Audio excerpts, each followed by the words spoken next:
Welcome, everybody, to Kissing the Cod. Today, again, we have Tim Clark and Bryan Atkinson from Fury Gold, Fury, on both US and Canada. We chatted at the Precious Metals Summit and unfortunately had some technical difficulties. So thanks for coming back, guys. Oh, it's great. No, it's too bad. We had a good conversation. It would have been fun to have let it aired. Yeah. But we'll have another one today. Excellent. So, now, Tim, you are the CEO, Bryan's senior VPX. I'm correct on that? That is right. Yep. That is right. Well, tell us a bit about Fury Gold. Well, I joined the board about a year and a half ago. I had been on the capital market side on Wall Street for almost 25 years, but I've been primarily working with mining companies. And I got to know the company because the previous CEO was a guy I used to work with. Previous, he was at Agnico Eagle, and I liked the team. Culture is really important to me. The further in my career I go, the more important it is from a personal base, but professional as well. If you don't have good people you work with, I think it's an uphill battle. And I like the board. I thought we really punched above our weight on the geology side. And, you know, from logistically speaking, it's a Canadian focused gold company in exploration. I like the jurisdiction. Every time you walk into an investor's office, the first thing they say is, where are you located? And it's not just because they're interested, they want to know what kind of risk they're taking politically and geographically. And being in Canada is a huge, you know, it's a huge bonus for me because it just takes away that kind of risk and allows you to focus on exploration and drilling. The other part of it is too that I know and I'm familiar with a lot of the companies that work in Canada and North America. I've got a lot of relationships there, so those are things we can leverage going forward. But we're primarily focused in Quebec. We do have a project up in Nunavut called Committee Bay, and then we own a big piece of Dolly Varden silver, which is out in British Columbia. We own about 26% at the moment. So between those and our projects in Quebec, we're pretty busy. And you recently just cleaned up a joint venture. You want Right. to tell a little bit about that? No. Yeah, sure. So our main mine is what was East Main, is now the Eau Claire mine. And 50 kilometers north, we have a joint venture, or had a joint venture with Azimut and Newmont. It's hard to move forward with a three-way in terms of making decisions, and Azimut had other priorities. We all really liked the joint venture, what it potentially would offer, but we cleaned it up and we now own basically 50-50 interests with Newmont. We are the operator. It's really close. There's some really interesting targets that we'd like to go after, and this is literally next door to their Eleanor mine, just to the north. Nice. And I know you have a healthy treasury, which is huge right now in this lovely gold market. Yeah, it's well, look, when I came in a year ago, the previous CEO left, and they hadn't financed, so we had to raise some money in the fall, and I saw an opportunity. We actually owned this Homestake Ridge asset, and we sold it to Dolly Varden over the winter for 76.5 million shares, about $50 million Canadian.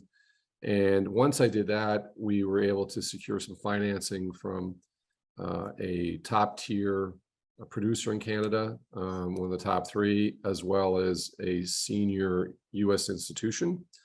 I think it's out there right now that it's Fidelity. They own 7.5%. And we had a really great drill program this summer. But as we had entered the fall, we did have some cash in the bank, but it's not hard to look forward and see what is going on for 2023. We were approached to sell some of our Dolly Varden shares, so we sold 20% of them at 40 cents.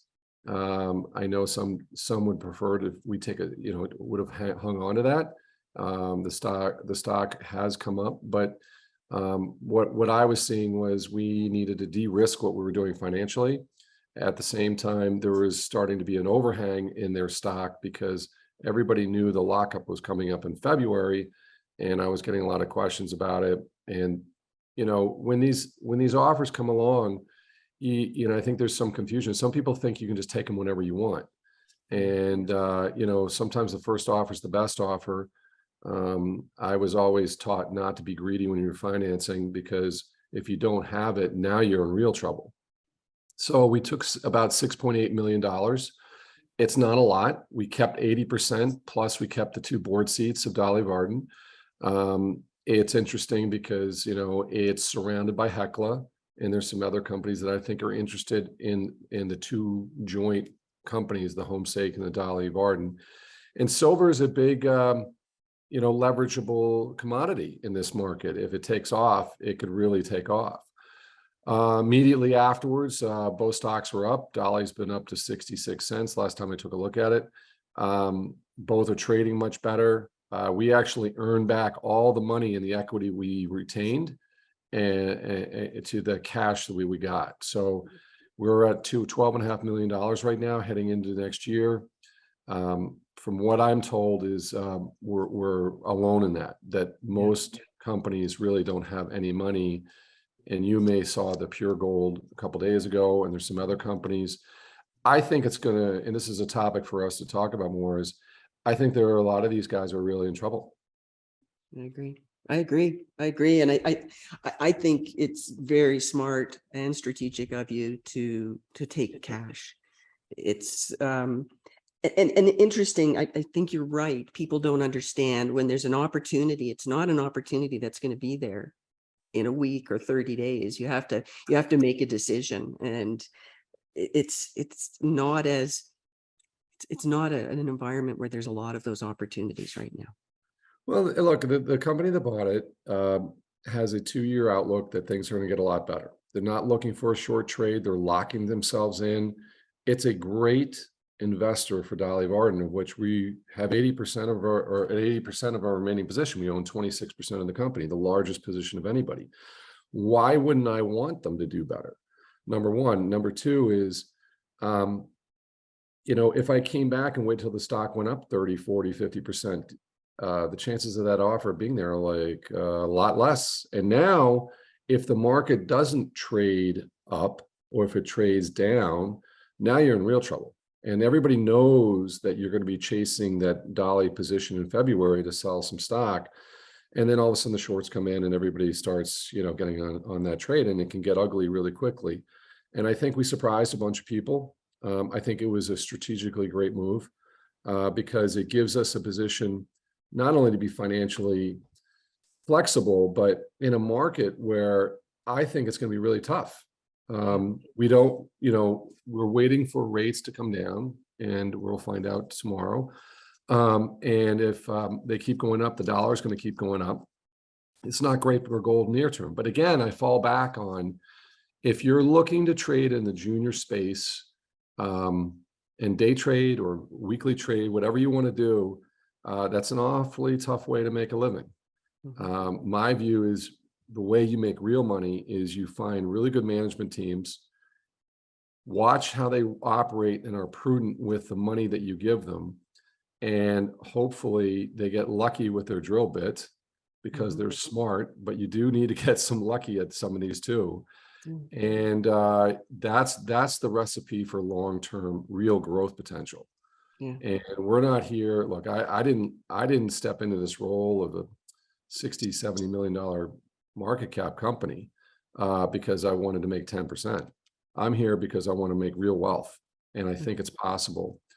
And the other part that we have is we have a lot of drilling opportunities. So we've got this Eau Claire mine, which we spent a lot of time drilling this summer, and Bryan can talk to you about that. But we also have other areas that we can really step out and explore.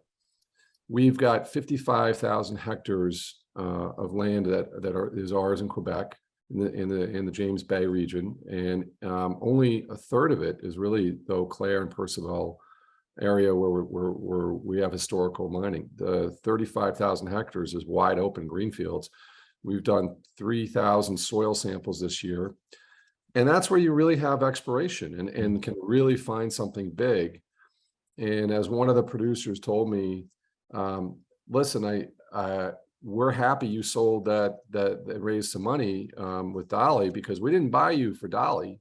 We bought you because we want you to find a really big mine in Quebec. And I think on the backdrop of that, we've got other finds we need to follow up with Committee Bay up in Nunavut.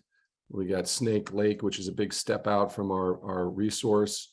We've also, what I think is going to be really interesting is following up on this Eleanor South joint venture with Newmont. Newmont would love to see us find something. They need to fill that mill up in Eleanor. They've extended the mine life up there another 4 or 5 years. It's big property. It's relatively unexplored. We got 9 specific targets within that anomaly. The goal here is to go after it next year, and I think this is what investors are going to be excited about. Yeah, I agree. I also think that with your cash position at a time when there's a lot of companies that are going to struggle, you've got a lot of opportunity. And we still have $40 or $50 million in equity in that Dolly Varden. And if we have 50% of our assays out still, if we come back and get something, and I think chances are good because we've taken a lot of bets. If we get their share price up with that, we've got almost 13 million in cash. And if Dolly gets a bid, or if they get something going on and there's a consolidation move there, we could monetize that whole bit and be sitting on, 50, 60, 80 million dollars next year in a market where, frankly, there's a lot of companies that are struggling, and there's a lot of assets out there that are really great assets, but They no get one. cheaper every day. Yeah. Yeah. Well, look, you make money 3 different ways: on the commodity price, finding something with your drill bit, or making really good entrepreneurial M&A decisions. Yeah. And I think we're going to enter that market. The industry itself has lagged the M&A. If you look at charts and graphs and whatnot, and look at the historical times when these things occurred, we're overdue. Yeah. And when that happens, it's going to accelerate things from the top down. Yeah. And one producer, senior person, told me, what you want to do is be in a position of strength going into 2023, and your eyes open and focused on swinging the bat, because that's where you get real success. And you're in a company maker position with your cash. We could. Yeah. I mean, at the end of the day, we want to be the best junior exploration company out there, and we've got the clout and the geologists to do it. It doesn't mean we can't make money other ways too, if you're smart. Yeah. And I do come from the institutional side, so I think as one of these things that juniors struggle with is once they get up, it's hard for them to get past 200 or 300 million with retail. And if you want to get to $1 billion or $2 billion, you need institutional, and you need relationships, and you need to show those institutions that you've got a good track record of execution. Culture is meaningful. If you look at Agnico, culture has driven that company for 30 years. Culture drives discipline. Discipline drives execution. Execution drives reputation and a premium for your stock. And that's that simple. And that's how they operate. And the idea is that we're not here to over promote our swings. We're here to be straightforward and practical about our approach to spending other people's money. And if we can do a good job at that, and the law of averages works out, if we have enough opportunities and swings, which we do, and we have enough financing, which we do, you're going to find success. Yeah. And I want to give Bryan a chance to talk a bit about the drilling program, because I know about half of your results are still due. But one question: why has there not been significant M&A in the industry to date? Like it just seems so obvious that that's a component of building the company, but I see people Yeah, hanging on for too it's long. been money. So I think a little bit too is a lot of these larger company management teams, they do feed off of institutions. And institutions have been a little preoccupied with Facebook, Google, and things like that, Okay. and Tesla. And they need to get their ducks in a row. And then you follow on the aftermath of those. And I've watched it every year. You kind of wait because the majority of the money in the indexes are in those areas. It's not in mining. Mining is actually a really small component of all the indexes of which they're measured. Now, once they get set up and feel like there's a direction, what they tend to do is where's growth or where's value, and then they lean in. And for institutions to lean into metals and mining isn't going to take a lot because it's not that big, and there's mountains of money. I mean, when I first got in the business, $1 billion company was a large company. Now there are institutions that will not invest in a company unless they're $20 billion. It's too small or more. And the Agnico CFO is telling me that they fall in with some of the big guys as a middle of the road size company, if not smaller. And they're like, I believe 30 billion. I can't remember. Everything's moved around, but it's crazy. What will happen though is when money moves, it moves really quick. And I think there has been a hesitancy for the big guys to do much because there's a lot of risk. If you're moving along and you just don't do anything, you can't get blamed for anything. But what's happening now is inflation is going to force their hand because costs are going a lot higher. And they're going to have to figure a way around that or their margins will get chewed up. Right now, their margins have been phenomenal. Gold prices actually held up great. They're making a lot of money at $1,200, gold estimate in the markets at $1,600, $1,700. They're crushing it with free cash flow, but they don't know what to do with it. And they have not been investing in the industry itself. They need to replenish those ounces, and they can't kick these things out as dividends to investors. They're not getting credit for it on the share price. So, they're going to be forced to do it, and it's going to start at the top. And what they want right now is to find these big, bulky mines because the small things are just not big enough yet. But they all need the junior space. And there's been significant underinvestment in the junior space for a decade. And there's a lot of companies, I think, that are mismanaged. But what they're finding is when they do find one that they trust and they think have done a good job, you don't have to find the gold. You just got to show them that you've allocated your money properly and you've kept your costs low and you're thinking strategically as they would. And then they're happy to support you and align you and point you in the right direction. They need these companies desperately. Newmont's always been investing in juniors, even in the bad times. So I think we're poised. And I'm sorry that's such a long answer, but that's what needed to be said. Oh, I think it's a great answer. I appreciate it. I just learned a lot. Well, it took me about 25 years to figure it out. And we're always trying to figure out why, we think gold should be higher now. It's been a bull market in every other currency but the US dollar, and they've artificially kept the dollar up. How long can they do that? I don't know. Well, November 8th is coming. Yep. And I think there's some manipulation going on in the market right now, obviously. Yep. And after the election, I think things will change. The dollar incredibly strong, but it really, that's I repeat myself when I call it the prettiest horse in the glue factory. Right. Gold. Well, look, when it goes, it will be fast and furious, and everybody will be chasing it. It'll be awesome. Yeah. And what I would say I've had some investors tell me that they were invested in pure gold, and 2 weeks later they're out. They're all their money's gone.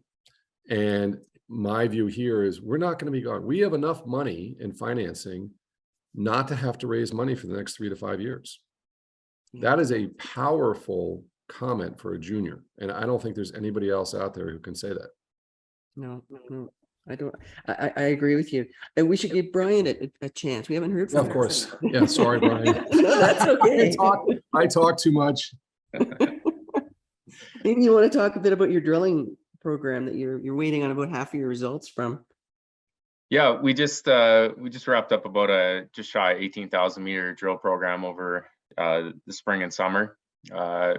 Focused on 6 targets, 4 of those expanding the resource at Eau Claire that we already have, and made some good headway there. We've expanded the footprint out over 25% to the west along our hinge target.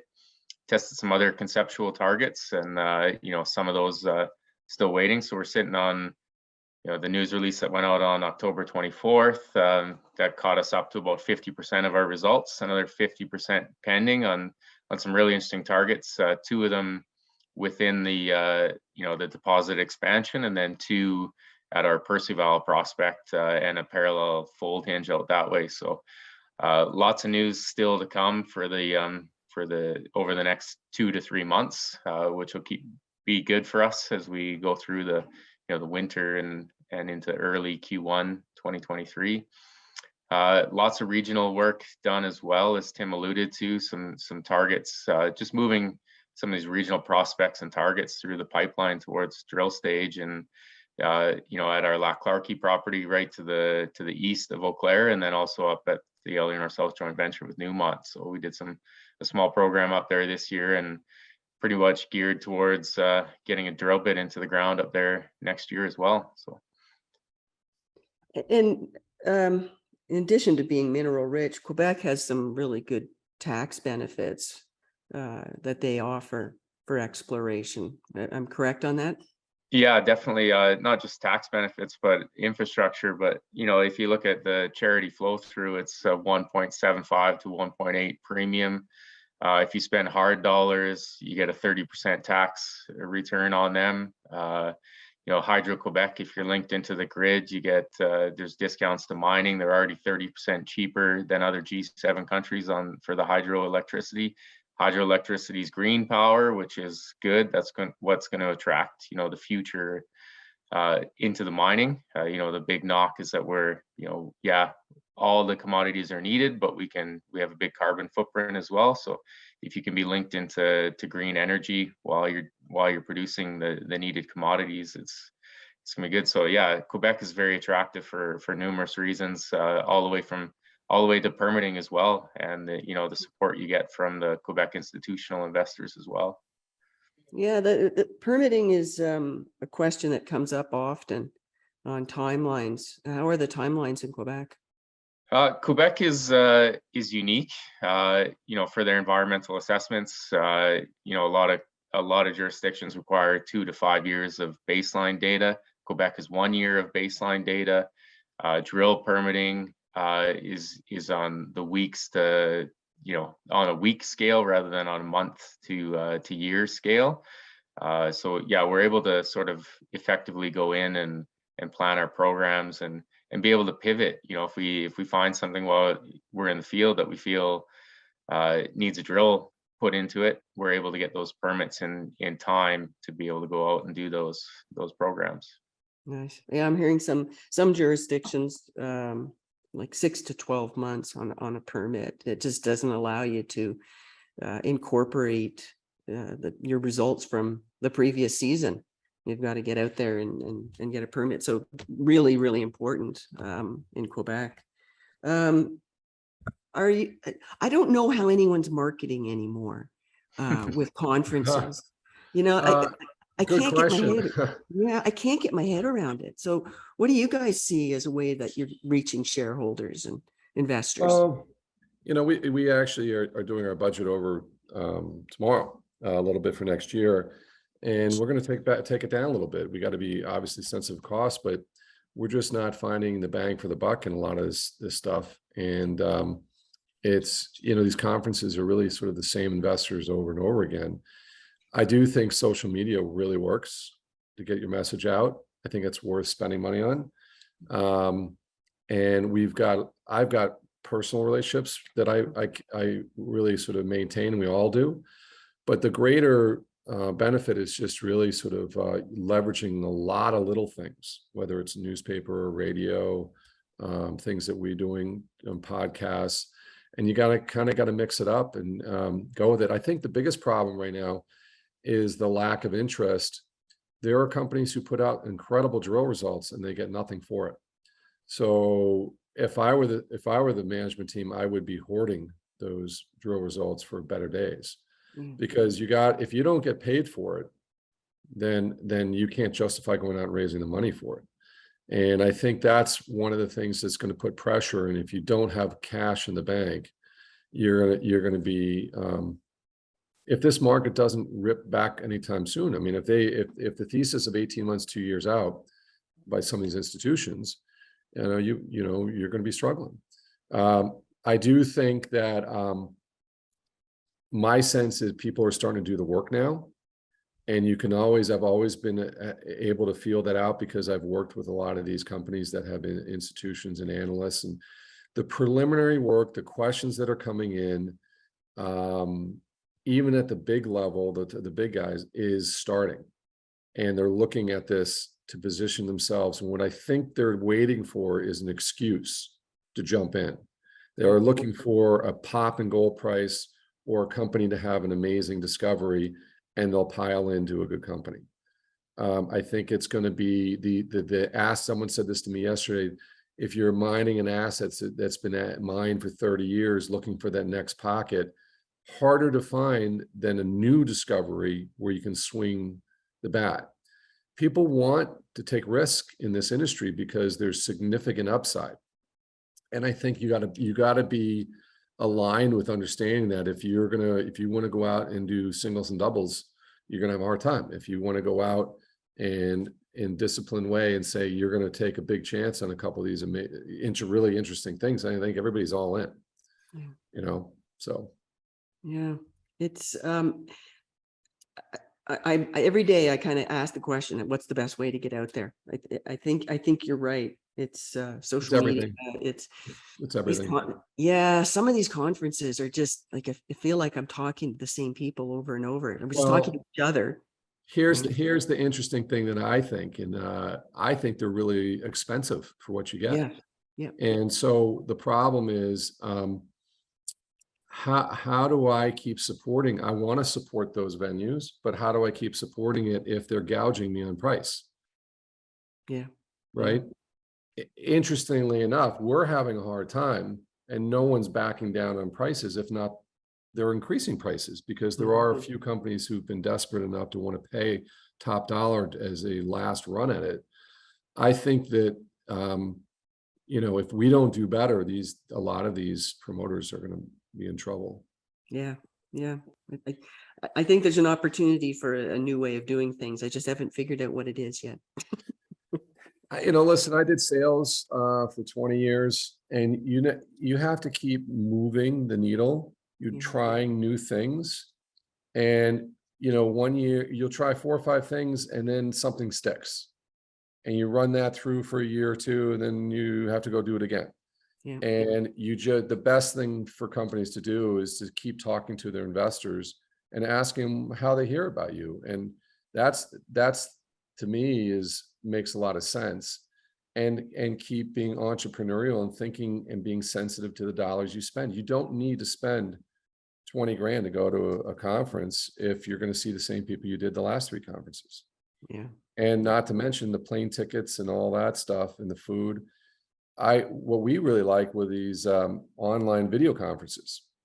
We would knock out 3 days worth of meetings and never leave the room. And all these individuals were all over the world doing the same thing. I had a guy in a yacht in the Mediterranean giving a meeting, and he was all in. It was great.